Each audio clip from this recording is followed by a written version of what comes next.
Utrygheden er til at tage og føle på i tusindvis af lønarbejderhjem, hvor man har oplevet, at jobs er forsvundet, og mennesker er blevet sparket ud af A-kasserne.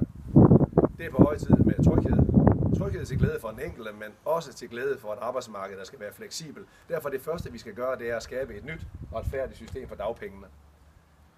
Og så skal vi ikke finde os i at blive konkurreret ud af vores egne jobs af grådige østeuropæiske arbejdsgivere og kyniske danske mellemhandlere. Vi forlanger, at der skal være danske vilkår på danske arbejdspladser. Og så rokker vi os ikke ud af stedet her i samfundet, hvis vi ikke bliver bedre til at uddanne vores unge. Og det er erhvervsuddannelserne, der skal have et løft. Og et af de løft, de skal have, det er, at vi garanterer praktikpladser til alle. Og så vil jeg sige, at jeg tit er træt af politikere, der ligner kloninger af hinanden og lyder som ekkoer af det samme partiprogram.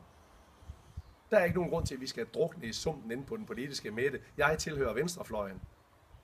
Jeg mener, at vi skal tale direkte fra hjertet, uden udenomssnak, bortforklaringer og undskyldninger. Vi skal levere klar politik og en klar tale.